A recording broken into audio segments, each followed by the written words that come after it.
창세기가 세상을 창조한 이야기잖아요. 그런데 보이는 세상으로만 말을 하면 제목이 정말 안 맞습니다. 창세기는 50장까지 있어요. 그 세상 창조는 정확히 하면 창세기 1장이 세상 창조입니다.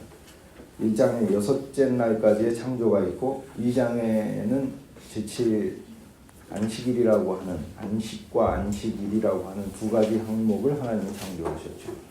안식이라는 것도 하나님 만드시고 하나님은 본성이시죠. 이 본성이 사람들에게 오는 역사가 일어났다는 거고 그 안식이 일이라고 하는 우리가 시간을 살면서 이렇게 새로운 해를 보내듯이 구체적인 하나님의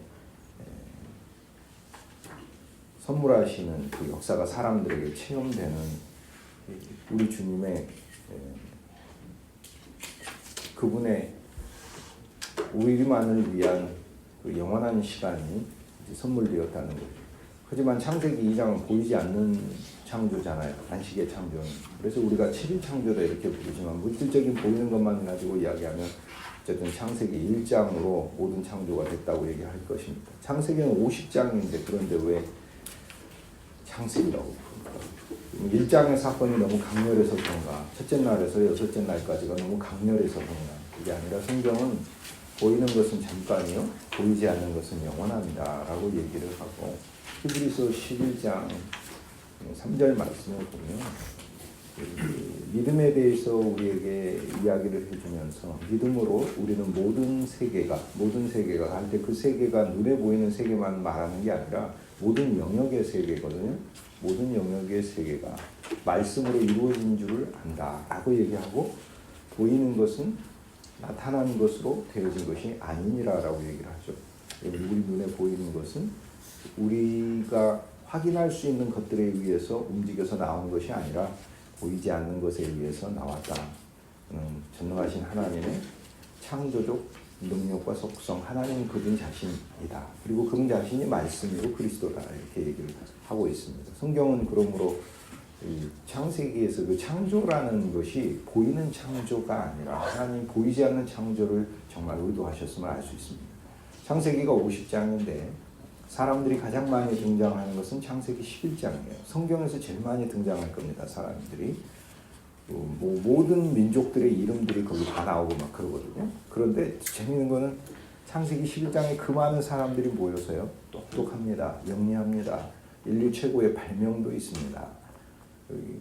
진흙벽돌을 재료혁명이 일어나잖아요. 그걸 불에다가 굽잖아요. 그 동력혁명도 일어나잖아요. 그리고 거대한 탑을 짓잖아요. 건축혁명도 일어나잖아요. 그리고 자기 이름을 내자. 그래서 문명의 그 발현이 본격적으로 이제 시작이 됩니다. 그런데 동기는 자기 이름을 내자. 또 하늘에 닿게 하자. 교만의 극치가 되죠. 그 수많은 사람이 모여서 하는 일이 교만이고 한 장 넘어가면 창세기 12장에는 아브라함이라고 하는 한 사람을 하나님 뽑으신다는 얘기가 나오잖아요. 여기서부터 이제 아브라함의 이야기가 창세기 12장에서 시작해서 창세기 25장 세상을 떠날 때까지 13장에 걸쳐서 아브라함 이야기가 나오죠. 이삭의 이야기는 아브라함 이야기 속에 이제 시작이 되죠. 21장에서 이삭의 이야기가 시작이 돼서 35장의 세상을 떠날 때까지 이삭의 이야기가 전개가 됩니다. 그러면서 이삭의 이야기 안에 이삭의 후손들의 이야기가 같이 나오는데 이삭은 21장에서 35장까지니까 그의 후손들도 그 안에 포함된 이야기로 보자면 14장 정도가 이삭의 가문의 이야기다 이렇게 얘기를 할 수 있습니다. 아브라함은 13장, 이삭은 14장. 그런데 야곱은 창세기 25장에 태어납니다. 그리고 창세기 50장까지 야곱과 그의 가문의 이야기가 계속되고 심지어 창세기 후반부에 요셉의 이야기가 전개가 돼도 주인공이 다시 야곱으로 돌아옵니다. 요셉이 애굽에서 총리가 되고 출세한 다음에 하는 일이 아버지 야곱을 모셔오는 것이며 그리고 그 아버지 야곱에게 모든 일을 보여주는 거예요. 우리는 창세기 후반부에 가면 야곱이 바로 앞에까지 가서 축복하고 요셉의 아들들을 창세기 48장에 축복하고 창세기 49장에는 야곱이 자기의 나머지 11명의 아들 48장에는 요셉과 두 아들을 축복하고 49장에는 11명의 아들을 축복하고 50장에는 눈을 감습니다. 요셉의 품 안에서. 제 요지는 뭐냐면 창세기가 창세기인데 실은 어떤 한 사람의 이야기가 절반 이상이에요. 25장에서 50장까지 26장의 이야기예요. 하나님이 진짜 창조하고 싶은 세상은 무엇인가? 그건 믿음의 세상이라는 거죠. 눈에 보이는 세상이 아니고 보이는 것은 잠깐이니까, 보이지 않는 것은 영원이니까. 우리가 송구영신 예배를 드리고 새해를 맞이하는데 여러분 진짜 수많은 해가 카운트 됐잖아요. 보이는 것은 진짜 잠깐이에요. 시간조차도 보이는 건데 잠깐이지 않습니까? 하나님이 진짜 창조하고 싶은 것은 보이지 않는 세계고 보이지 않는 믿음의 세상이고 믿음의 사람인 거죠. 그러니까 하나님 진짜 만들고 싶은 그 세상은 바로 인간이며 그 인간은 아브라함이며 이삭이며 어찌 보면 아브라함과 이삭을 통합한 야곱이다라는 것을 성경이 말을 하고 있어요. 그래서 사실 야곱의 이야기는 성경에서 가장 중요하면 이 야곱의 이름이 이스라엘로 바뀌기 때문에 오늘 주를 믿는 모든 사람들을 이스라엘 사람들이라고 부르잖아요. 육적인 이스라엘이다라고 로마서에서 바울이 육신의 이스라엘이다 부르고 자기 동족을 그렇게 부르며 오늘 우리들이 영의 이스라엘, 하나님의 본질의 이스라엘이다 이렇게 얘기하죠. 육신의 이스라엘은 잠깐이니까 그 좋은 거 아닙니다.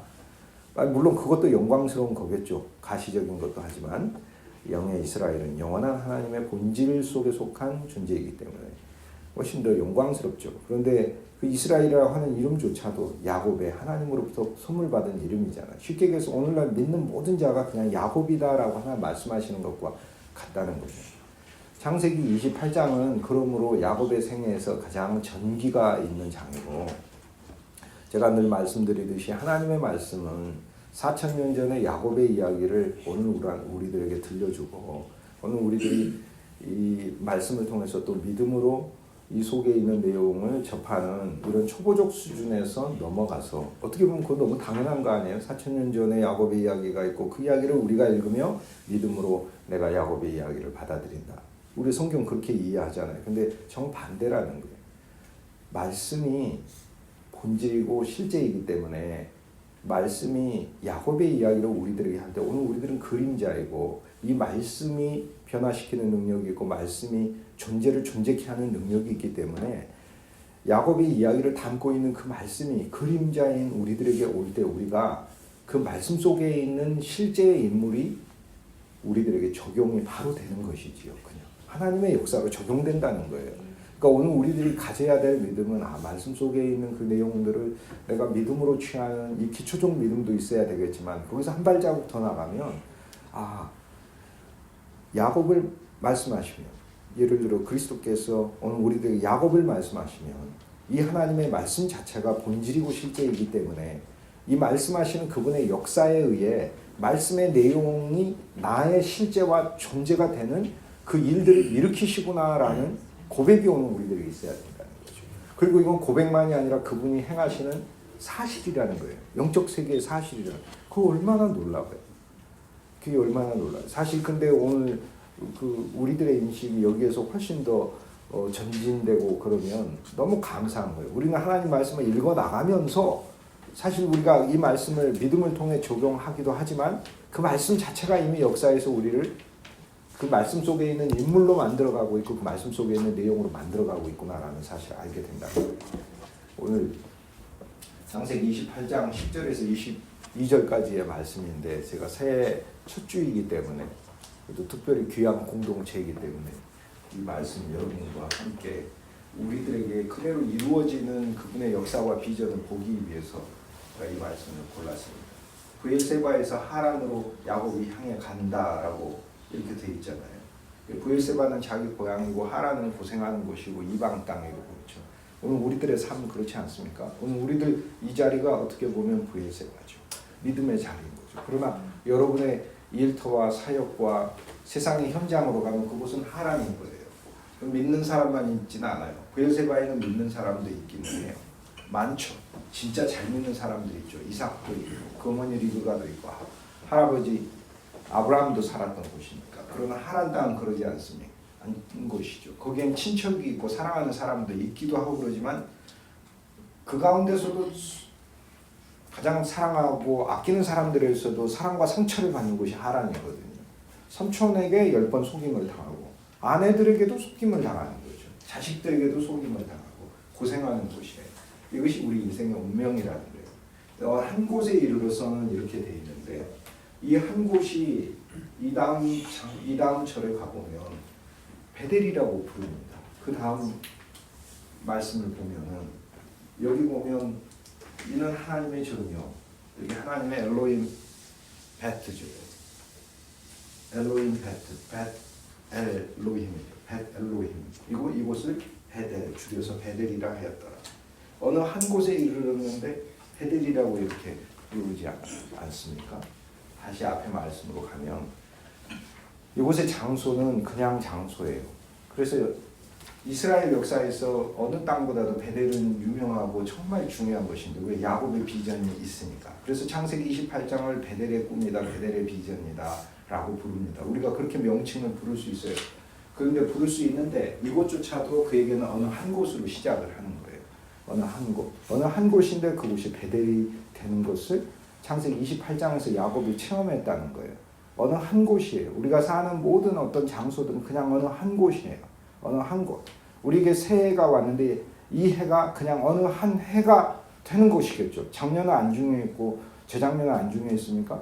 안 중요한 해가 어디 있습니까? 매 해마다 고비이고 매 해마다 위기이고 매 해마다 충격적인 일들도 많이 일어나고 그러는데 매해가 또 감사였고 매해가 은혜였고 그러죠. 어느 한 해예요. 그런데 이 어느 한 해가 어느 한 곳이 그냥 장소잖아요. 이 장소가 하나님의 집이 된다는 곳이고 집. 어느 하나 그냥 세상의 어느 한 장소가 하나님이 거하시고 임재되고 체험되는 곳이 된다는 것이거든요. 이 체험이 일어나는 게 창세기 28장이에요. 출발은 우리가 너무 잘 알잖아요. 장자권 이슈로 인해서 야곱이 형 에서의 위험을 피해서 출발을 하는 장이 바로 창세기 28장이고 이 장은 어렸을 때부터 제가 너무나 이 장을 읽으면서 제 중학교 시절에 이제 학교를 중고등학교 시절 학교를 다니면서 조그만 지하방 자취방에서 그 10대 어린 소년이 하나님 앞에 내 인생이 어떻게 살아야 될까라고 이게 하나님 말씀을 매일 한 장씩 읽으면서 딱 제 시선이 머물렀던 장이 실은 창세기 28장이거든요. 28장에 야곱이 요 하나님을 만나서 들었던 이 이야기를 저도 어린 나이에 들었어요. 그런데 재밌게도 그때 이 이야기를 들으면서 믿음은 강력히 가졌는데 내용의 항목들은 읽어도 모르겠더라고요. 무슨 얘기인지. 그냥 하나님이 복 주시고 함께 하신다는 얘기인가 보다라고만 이해가 됐었어요. 그런데 오늘은 훨씬 더 지금에 이르러서는 훨씬 더 선명하게 이 내용들이 저에게 오는 거예요. 그렇지만 내가 그때 하나님을 붙들었던 사람 차원으로 이야기하자면 훨씬 더 하나님을 신실한 마음으로 더 의지하고 기대했던 것 같아요. 이렇게 10대 때. 그게 소망이다 이렇게 생각을 했으니까. 출발은 형의 미움 때문에 출발하는데 창세기 28장에 야곱이 인생을 떠나면서 경험하게 되는 이 사건이 야곱의 인생을 이루고 야곱의 후손들에게 경험이 되며 그리고 하나님이 성경 말씀에 가장 중요한 창세기의 센터에 위치시키셔서 오늘 우리들이 야곱으로서 인생을 살아가며 하나님의 눈에 이스라엘로 비춰질 때 이 안에 있는 모든 체험들이 우리들에게 그대로 일어나며 이 안에 있는 항목들을 선물하시고자 하나님이 이 말씀을 우리에게 주고 계신다는 거예요. 출발은 형의 미움 때문에 출발하지만 창세기 28장에 보면 재밌게도 그 아버지가 정말 훌륭한 아버지 이삭이 야곱의 출발의 목적을 바꿔줍니다. 야곱아, 형이 무서워서 떠나는 게 아니라 네 형이 가나안 여인들과 혼인을 해서 네 부모를 슬프게 하였기 때문에 너는 좋은 배우자를 얻기 위해서 출발해라. 그곳으로 가라라고 목적을 바꿔줘요. 그래서 처음에 출발은 도피였어요. 그 다음은 좋은 배우자를 얻기 위해서요. 이게 인생의 목적하고 같아요. 우리 인생 왜 삽니까? 그러니까 죽지 못해 삽니다. 그냥 하루하루가 피신이야. 도피. 하루하루가 그냥 도피하는 거예요. 하루하루가. 그런데 믿음의 사람을 만나면 목적을 하나 줘요. 그게 아버지 이삭이 하는 얘기예요. 너 도피하는 거 아니야. 너 그곳에 가서 좋은 신부를 만나고 좋은 가정을 이루게 될 거야. 그리고 하나님이 너에게 여러 가지 일들을 주시고 그럴 거야. 생활의 터전을 목적을 하나 더 준다니까요. 그래서 우리는 죽지 못해 산다가 아니라 그래 나한테 하나님께서 주신 어떤 목적이 있을 거야 라고 한 발자국 더 나가게 되는 거예요. 그런데 창세기 28장 거기에서 그치는 게 아니라는 거예요. 여호와 하나님이 나타나서 야곱의 인생 자체를 바꾸고 야곱의 존재의 목적 자체가 전혀 야곱이 상상도 못할 것이라는 것을 경험하게 해주고 야곱이 여호와 하나님과 어떤 관계라는 것을 알게 하시는 장이에요. 아예 그냥 한 곳인데 이 한 곳이 베델이 되는 사건인 거죠. 오늘 우리들에게 날마다 그냥 어느 한 장소가 아니라 그곳이 하나님의 집이 되는 장소로서 살게 만드는 장이고, 그냥 어느 한 해가 아니라 그 해가 진짜 하나님의 해이며, 여기에 나오는 여호와 하나님은 그냥 하나님이지만 넘어가면 28장 맨 끝에 야곱이 뭐라고 고백하냐면 아브라함의 하나님, 이삭의 하나님이 나의 하나님이 될 거라고 고백을 하거든요. 나 야곱의 하나님이 될 거라고 고백해요. 그러면 어느 한 해는 그냥 해가 아니고 이 해가 나의 해가 되게끔 하나님이 함께 하실 거라고.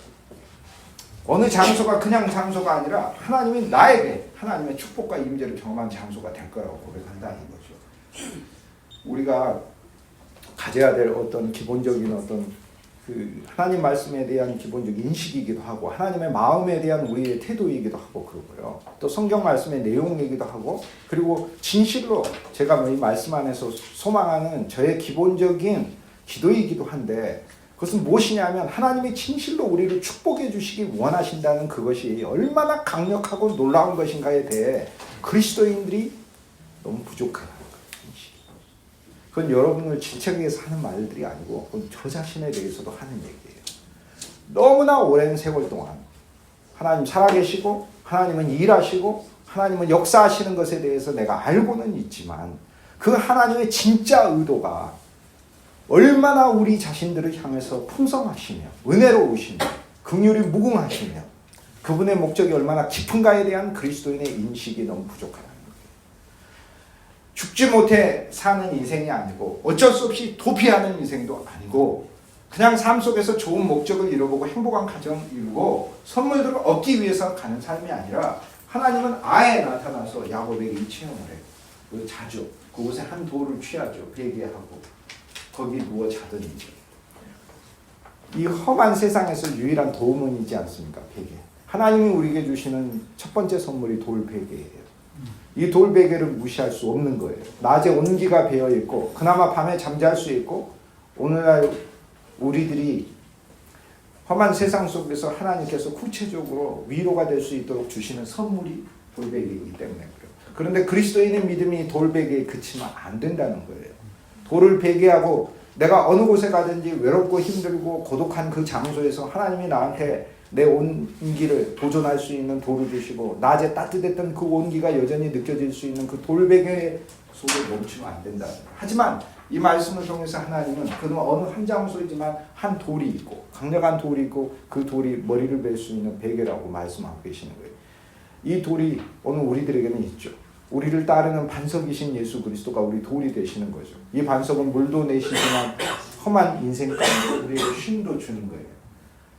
이것이 바로 오늘 우리 신앙의 출발인 거죠. 그런데 거기 멈추지 않고 꿈의 본적 이렇게 되어 있습니다. 하나님은 우리가 진짜 꿈이라고 하고 있는 하나님 안에서의 비전을 경험하기를 원하신다는 거죠. 오늘 우리들은 이 말씀을 읽으면서 이 꿈이 우리의 꿈이 된다는 거예요. 4,000년 전에 야곱이 중요한 게 아니라니까요. 오늘 나와 내가 하나님 앞에서, 하나님은 정말 어떻게 보면은 오늘 우리들에게 있어서는 지금 우리의 순간이 하나님에겐 제일 중요한 순간 아니에요. 오늘 우리들이 지금 현재 육신적으로 살아있는 이 세계 가운데 살아있는 세대들이니까 어느 세대나 그 살아있는 그 세대가 하나님께는 가장 중요한 세대 아니에요. 성경에 어디에 살아있는 아브라함과 이삭과 야곱 그들에게 나타나서 하나님이 그들을 권면하시지, 야곱에게 나타나서 하나님께서 야곱아 내가 너한테 나타난 것은 실은 네 조상들을 위한 것이다 이렇게 말씀하시지 않잖아요. 심지어 네 조상들조차 너를 위한 것이다 이렇게 말씀하시는 것이죠. 그래서 여기서 이 꿈은 바로 우리의 꿈이 돼요. 그래서 먼저는 꿈속에서 우리가 체험해야 돼요. 그건 우리의 꿈이라고 하는 하나님과의 우리의 믿음의 꿈 안에서, 우리의 믿음 속에서, 우리 비전 안에서 가져 첫째 사다리라는 거예요. 거기 사다리가 있다는 거예요. 그건 그냥 땅이 아니라는 거예요. 거기 하늘로 올라가는 연결다리가 있다는 거예요. 그냥 나와 여러분의 인생에 하나님이 하늘로 올라가는 연결다리를 줬고 이분이 그리스도 예수고 나와 여러분이 연결다리가 된다는 것을 이 말씀이 말하고 있잖아요. 이게 얼마나 놀라운 축복이에요. 그냥 저 사람을 하늘로 연결시키는 달이다. 어떤 사람 만나는데 그 사람이 우리를 지옥으로 나락으로 떨어지게 하는 연결달이다. 그러면 그 불쌍한 인생 아니에요. 수많은 고난 가운데 있는 사람들에게 우리가 만나서 그들을 만날 때마다 그들이 하늘로 연결되는 존재, 하늘 사다리로서 우리 인생이 쓰여지는 것이 아니고 그냥 절망의 구렁텅이로 들어가게 하는 터널로서 우리 인생이 쓰여진다면 어둠의 터널이야. 저 사람 자체는 어둠의 터널이야. 마음이 어둠의 터널로서 존재되어 있다. 많은 사람들에게 어둠의 터널이 될 것 아닙니까? 하늘의 사닥다리. 야곱이 전혀 갖지 못한 그 마음 속에 그냥 이곳은 어느 한 곳이에요. 그런데 하나님은 어느 한 곳이 아니라 사닥다리. 이 사닥다리는 바로 너라는 거예요. 너를 통해 하늘로 연결시킨다는. 꼭대기가 하늘에 닿고 끝까지 가요. 끝까지 가. 가다마는 게 아니에요. 바벨탑처럼 가다가 부서지는 인생이 아니에요. 끝까지 가요. 본즉 하나님의 사자가 오르락내리락 하고 그곳은 진실로 하나님께서 교류하시고 교통하시는 곳이고 내려오시고 사람들을 끌어서 올라가시는 곳이에요. 여기에 우리의 삶은 하나님의 사자를 보고 하나님의 사자를 부리고 우리가 하나님의 사자가 되는 비전을 꾸한다고 얘기해요. 그리고 또 본질이라고 되어 있어요. 여기서 더 보잖아요. 비전을 더 갖게 되면 하나님이 진짜 우리에게 주시는 축복의 내용을 더 안다는 거죠. 여호와께서 그 위에 서 계신다는 것을 안다는 거예요. 그냥 어느 장소이든지 그 장소가 나에게 일상적으로 세상을 살아가는 어느 한 곳이 아니라 여호와께서 계신 장소라는 거예요. 그 다음에 알아야 될 것은 여호와 하나님의 음성을 듣는 것이에요. 거기에서. 그리고 이 음성이 우리가 어떤 장소에 있어든지 오늘 한 해 동안 계속해서 들어야 될 음성인 거예요. 나는 여호와니. 근데 여기 보면 나는 여호와니 이렇게 돼. 나는 여호와. 객관적 이름 아니에요. 나는 여호와. 그런데 여기에서 하나님은 주관적 하나님이 되세요. 너희 조부 하나님, 아브라함의 하나님, 이삭의 하나님. 이거 얼마나 감사한 말씀이에요. 나는 가인의 하나님이다. 그럼 무섭잖아요. 그 가인에게 행하셨던 일을 나는 바벨탑 인간들의 하나님이다. 이렇게 했을 때 분명 바벨탑 인간들의 하나님이셨어요. 심판하시고 꺾어버리시고 흩으시고. 그런데 하나님은 아브라함에게 그렇게 선대하셨고 이삭에게 모든 전적인 축복을 주시면서 그의 편이 됐어요. 세상 사람들이 이삭에게서 뺏어갔지만 하나님은 그때마다 이삭에게 주셨어요. 빼앗기고 하나님이 선물하시고 하는 역사를 일생 동안 체험하는 게 그 이삭이잖아요. 십자가에 자기 자신이 들여져서 하나님이 열람한 인생이 됐어요. 하나님이 선물로 받은 인생이 됐어요. 성경에서 처음으로 아벨이 그런 인생이었고 그 다음 이삭이 그런 인생이었다. 여기서 너희 조부 아브라함의 하나님, 이삭의 하나님이요. 우리 선조에게 은혜 베푸셨던 하나님이 여기서 나타났는데 이 조부 아브라함의 하나님, 이삭의 하나님이라 말씀하시면서 이 복을 수여하겠다고 얘기하시잖아요. 하나님. 그런 하나님으로 알으라는 거예요. 오늘 우리는 그냥 여호와 하나님 이렇게 알고 있어요. 그런데 그 여호와 하나님, 아브라함의 하나님, 아브라함을 돌보시고 사랑하고 아브라함의 복을 주신 하나님을 우리가 믿어야 한다는 거고 이삭의 하나님으로 우리가 믿어야 한다는 거예요. 하나님이 그게 진짜 오늘 우리 야곱에게 원하는 거예요. 사실 이 창세기 28장에 여호와 하나님께서 야곱에게 나타나서 베푸시는 이 복은 야곱이 받을 만한 그렇게 큰 가치가 있다라고 얘기하기 어려워요. 왜냐하면 28장 이전에 27장에 보면 야곱은 아버지를 속이고 어머니와 공모하여 형도 속이고 했기 때문에 그래요. 장자권을 팥죽 한 그릇으로 샀는데 그 거래 행위조차도 어떻게 보면 사기에 가까운 행위예요. 장자권을 통해서 얻게 되는 엄청난 권세가 있고 명예가 있고 앞으로 하나님 주신 축복이 있고 실제적으로 아버지 유산도 2배 이상 다른 형제들보다 받게 되는 게 장자권이잖아요. 그런데 그걸 팥죽 한 그릇에 사요? 이거는요 진짜 사기매매에 가까운 거라고 할 수가 있는 거예요. 정말로 장자권을 야곱도 귀하게 여겼다면 팥죽 한 그릇에 사서는 안 되는 거예요. 형 내가 그동안 몇 년 동안 모아둔 돈이 있어. 형 이거 갖고 장자권을 나한테 팔아. 이렇게 된 장자권을 팥죽 한 그릇으로 경홀히 여겼던 것은 피차 마찬가지인 거예요. 왜? 매매하는 사람은 다 그렇게 생각해요. 우리가 무엇인가 정말 중요히 여겼을 때는 예수님이 마태복음 13장에 말씀하신 그 많은 비유들이 전개될 때 밭에 보물이 발견이 됐을 때 가서 그냥 밭 전부를 자기 소유를 가진 것을 다 팔아서 밭 전부를 사듯이 그래야 내 가치가 있는 거죠. 그 보물의 가치가. 나 전부를 걸고 산 거니까. 오늘날 그리스도 예수를 살 때 조금만 내고 사면은요 예수님은 그만큼의 가치밖에 안 되는 거예요. 가룟 유다는 기껏해야 예수님이 은 30세겔 정도의 사람밖에 안 보이는 거고 다른 제자들에게 있어서는 자기 삶을 다 드려도 아깝지 않은 존재가 되는 것이죠. 여기 여호와 하나님께서 나타나서 내 누운 땅을 너와 내 자손에게 준다라고 얘기하잖아요. 야곱이 의로운 어떤 행위들을 한 게 아니에요. 창세기 28장에 여호와 하나님이 복을 받기 전에. 그런데 하나님은 나타나서 꾸짖고 무섭게 공포를 주고 하는 하나님이 아니에요. 상상할 수도 없는 말씀을 하셔요.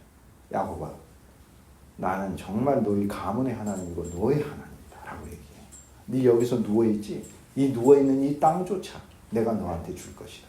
내가 너의 자손들을 하늘에 별처럼 많게 했던 그 아브라함의 축복을 너한테는 땅의 티끌같이 되어서 동서남북에 편만할지라 이렇게 얘기해요.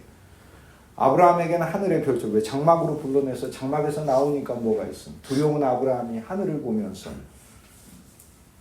막연히 느껴졌던 그 하나님의 은혜가 하나님은 구체적으로 저 하늘의 별보다 더 많게 하리라 라고 돼 있잖아요. 여기는 땅의 티끌이라고 얘기하죠. 어디서? 돌베개 베고 잤잖아요. 몸엔 도처에 뭐가 묻어있어요? 티끌이 묻어있지. 이 티끌은 야곱의 형편없는 현실, 그걸 이야기하는 거예요. 오늘 우리들의 비참한 처지를 말하는 거예요. 고독하고 외롭고 아무도 내 힘이 없을 것 같은 현실이 저 땅의 티끌인 거예요. 그것이 야곱의 흙바닥에서 자고 있는 야곱의 몸에 묻어있는 거예요. 그러니 세상적으로 보면 야곱이 자기 몸을 보면 도처에 묻어있는 티끌은 자기 비극의 표상 아니에요. 자기 비극의 표상이 아니라 자기 비극의 실제 아니야. 이렇게 비참한 삶의 실제 아니야. 그런데 이 비참한 삶의 실제가 되는 땅의 티끌이라고 하는 것, 야곱이 그 티끌과 하나가 됐고 티끌에서 뒹굴고 있는 그 자체가 하나님의 약속의 표제가 돼요. 땅의 티끌처럼 많은 자손이 되리라. 땅의 티끌 보고 나는 비참해가 아니라 땅의 티끌을 보고 하나님이 이 땅의 티끌의 수만큼 나를 축복하신다고 했어라고 생각을 바꿔주는 거예요. 이게 하나님의 사람의 생각인 거예요. 가정에서든 일터에서든 환경에서든 누구를 만나든지 간에 나를 비참하게 만드는 그 땅의 티끌 같은 그 현실을 보고 내가 비참해, 내 온몸에 티끌이 묻어있어 이렇게 생각하는 사람이 아니고 하나님의 축복의 항목으로서 전체를 다 생각해 버린다. 이게 엄청난 일이에요. 땅의 모든 족속인 너를 인하여 복을 네 혼자만 복받아가 아니에요. 너의 복은 흘러서 차고 넘쳐. 너가 주체할 수도 없어. 그리고 너는 복을 나누어 주는 사람이 될 거다 라고 얘기를 하는 거예요. 진실로 저와 여러분이 주님을 위한 비즈니스, 영적인 비즈니스든 어떤 종류의 비즈니스든 하나님께 속한 그 일들을 할 때 정말 이 말씀 자체를 야곱 이상으로 우리는 믿을 필요가 있어요. 야곱의 믿음과 나의 믿음이 오늘 하나님께 동시에 진짜 살아있는 영혼의 말씀으로 선포될 때 야곱이 4,000년 전에 그 믿었던 믿음보다 오히려 나와 여러분은 진짜 더 믿어야 된다는 거예요. 그러면 야곱 이상의 복을 진짜 받을 수밖에 없는 것이죠. 정말 이 말씀은 동일하게 우리한테 선포되고 있잖아요. 그런데 4,000년 전에 야곱이 진짜 그렇게 믿었잖아요. 그런데 야곱은 오히려 믿기 힘든 현실이었어요. 왜? 진짜 보면 땅바닥에서 잠을 자고 돌베개를 베고 자고 흙 속에 있으니까. 그러나 나와 여러분의 인생을 곰곰이 생각해 보세요. 얼마나 수많은 돌베개가 있었는가. 얼마나 하나님의 많은 위로가 있었는가. 그리고 나와 여러분은 그렇게 비참하게 흙바닥에서 잠자고 있는 그런 현실은 아니거든요. 오히려 하나님의 은혜와 사랑은 훨씬 더 풍성하게 우리에게 주어져 있거든요. 그리고 여기에서 사중의 복을 주시오. 15절. 이게 진짜 제가 여러분하고 함께 공유하고 싶어요. 내가 너와 함께 있고 함께 동행. 내가 어디로 가든지 지키며 보호. 내가 너를 이끌고 인도. 동행, 보호, 인도. 그리고 이 땅으로 돌아오게 할지라. 이 땅으로 돌아오게 하는 것, 내가 네게 허락한 것을 다 이루기까지 떠나지 아니하리라. 떠나지 않고 다 이루고 돌아오게 하고, 한마디로 하면 다 이루기까지. 이것이 목적이면 최종적인 하나님께서 말씀하시는 표제예요. 다 이룬다. 동행하고 보호하고 함께하고 지키고 내가 너를 인도하고 이끌고 그리고 이룬다라고 얘기하는 이룬다. 이게 엄청난 말씀이죠. 이룬다. 야곱의 인생을 세상에 보내신 그분의 목적을 이룬다라는. 그냥 나와 여러분이 어찌 그냥 세상에 있습니까? 믿음은 위대하게 우리를 진짜 만들 수 있고 위대한 일을 하나님께서 우리의 믿음을 통해 펼치신다고 했고, 야곱도 이 믿음을 가져서 그의 이름이 믿는 모든 사람들의 기본적인 이름이 되어버렸잖아요. 우리가 야곱으로. 근데 우리도 역시 이 믿음을 통해서 하나님이 나라는 존재의 목적을 그냥 세상에 두신 것이 아니라 진짜 반드시 이루신다는 것. 하나님의 일을 하신다는 것. 얼마나 감사한 거예요. 야곱의 인생에 하나님이 부으시는 축복이 있는 게 하나님이 가진 첫째 목적이고, 두 번째는 위대한 민족을 이뤘고, 세 번째는 그리스도 예수가 나오셨잖아요. 이 목적을 이룬다는 거죠. 16절에 잠을 깼어요. 이제는 잠을 깼으니까 믿음 안에서 우리가 우리의 꿈과 같은 믿음 안에서 우리가 가져야 될 것. 잠이 깼다는 건 실제적으로 우리 현실 생활에서 보여야 될 태도를 말을 하는 거예요. 그 전까지는 그냥 어둡구나, 나 돌배가 필요하구나, 거기 내가 잠을 자구나, 이런 것인 거죠. 나는 혼자구나라고, 그냥 이곳은 어느 한 곳이구나. 그런데 잠을 깨고 나서, 쉽게 얘기해서 진짜 믿음의 사람의 현실적인 삶 속에서는 이 일들을 해야 된다는 거예요. 여호와께서 과연 여기 계시거늘, 이 고백인 거예요. 그러니까 어디는 여러분이 일하러 가는 그곳에, 사무실에, 회의실에, 거래처에, 사람들을 만나는 곳에, 길거리에 여호와께서 정령 계시거늘, 이렇게 되는 거예요. 내가 알지 못하여도 이전의 믿음보다 더 진보한 거죠. 그 다음 보시죠. 두려워하여 가로되 두렵도다.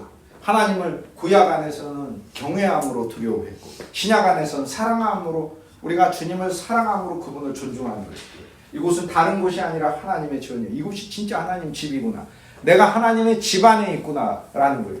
어느 한 장소든지 우리에게는 그냥 보통의 장소가 아닌 거예요. 예사스럽지 않은 장소인 거예요. 이는 하늘의 문이로다. 그리고 하늘로 우리를 연결시키는, 주님을 보게 하는 통로가 있는 그런 장소들로 하나님께서 야곱의 입을 통해 경험케 하시는 거예요. 그 다음 야곱이 아침에 일찍이 일어나니까 이제 본격적인 일상생활만이 아니라 사역이잖아요. 새로운 출발이잖아요. 아침에 일찍 일어나가 하나님 오늘 우리들에게 선물하신 새 아닙니까? 이 새에 배개하였던 돌을 의지하던 그리스도 예수 안에 있던 이 체험을 기둥으로 세웠다라고 얘기하면, 여기 기둥이 증거를 가리키는 거죠. 기둥으로 세우고, 이 베델의 창세기 35장에 오면 다시 오게 되죠. 증거, 다른 사람들이 볼 수 있는 강력한 믿음으로 세우고, 그 위에 기름을 붓고 하나님이 주시는 기름은 하나님께서 야곱에게 가지고 있던 가장 중요한 어떤 항목 중에 하나잖아요. 그런데 그것을 부어서 하나님께 제사를 드리고 하나님께 예배하는 행위가 되잖아요.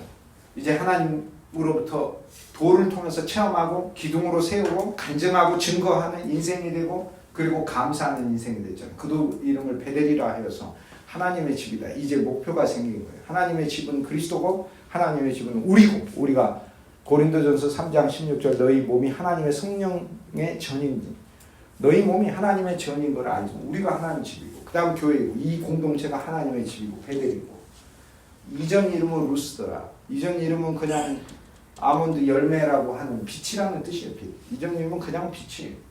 이전 이름은 아름다운 열매, 빛, 이런 의미예요. 하지만 그런 정도의 목표로 삼고 있는 인생이 아니고, 진짜 나를 통해서 하나님께서 우주적인 하나님의 집들을, 하나님의 집 안에 있는 사람들을 선물해가는 인생으로 바뀐다는 거죠. 그리고 야곱이 서원하여 가로되는, 여기는 이제 꿈에서 깨고 아침에 일어나고 하나 더 전진해서 이제 서원이 되잖아. 이건 결코 변치 않고 머릿속에 완전히 박혀버린 생각이거든요. 근데 이 생각을 갖기를 하나님 우리가 원하신다는 거예요. 하나님 나와 함께 계시고, 뭐하고 또 절대 양보할 수 없는 우리 생각이 있어요. 내가 다른 생각 다 양보할 수 있어요. 여러분도 다른 거 다 양보할 수 있어요. 그런데 여기 서원의 생각만은 양보할 수가 없어요. 여호와께서 나와 함께 하신다라는 서원의 생각만큼은 절대 양보해서는 안 되는 거예요. 하나님이 진짜로 우리하고 함께 하신다는 거예요. 그리고 내가 가는 이 길에서 나를 지키시고 먹을 양식과 입을 옷을 주시고, 여호와 하나님이 그대로 내가 너와 동행하고 지키고 인도하고 이룬다는 이야기를 그대로 반복해서 합니다. 반복해서요. 나를 지키시고 함께 계시고 동행하시고 나를 지키시고 인도하는 것은 내 먹을 양식과 입을 옷을 주신다는 거예요. 진짜 하나님께서는 나를 정말 일생 동안 먹이시고 풍성하게 하실 것이다 라는 것에 대해 명백한, 서원이니까 명백한 확신의 믿음을 갖는 거예요. 수많은 해를 살아왔지만 올해는 어떻게 되나, 믿음 가운데서도 두려움과 염려 가운데 있었다면 그런 해로 보내지 마세요. 올해는 진짜 창세기 28장에서 출발하는 해가 돼야 돼요. 진실로. 그리고 이 서원의 내용이 있는 해가 돼야 돼요. 진짜 하나님은 내 인생 그렇게 성원하신 하나님을 체험할 필요 있어요. 그뿐 아니라 나로 평안, 샬롬을 넣어주시고 아버지 집으로 돌아오게 하시고 목적을 성취시킨다는 거예요.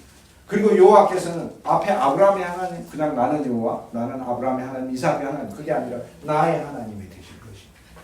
올해 진짜 하나님이, 여러분의 하나님이 체험하는 게 이게 소원으로 있어야 된다는 거예요. 소원으로. 얼마나 감사합니까? 그리고 기둥으로 세웠다. 돌베개였다, 기둥이었다, 간증이었고 증거였다. 이것이 하나님의 집이 된다. 하나님의 우주적인 역사에 도움이 되는 일이 되는 인생으로 성원해버렸다는 거죠. 내 가정이든, 내 사역이든, 내 직업이든, 내가 가진 비즈니스든, 직장이든, 이것은 내 돌베개이며 나한테 위로해, 험한 세상에서 하나님 나한테 위로해 주시는 어떤 축복의 통로이며 동시에 내 간증이고 내 증거이고 하나님이 나를 축복하신다는 외부 사람들이 알 수 있는 증거이며, 근데 거기서 그치는 게 아니라 여호와의 집 자체가 된다고 그러잖아요. 우리의 기도들이, 이전의 기도들이 각 사역지 자체가 하나님의 집이 되게 해달라고 우리가 기도했지 않습니까?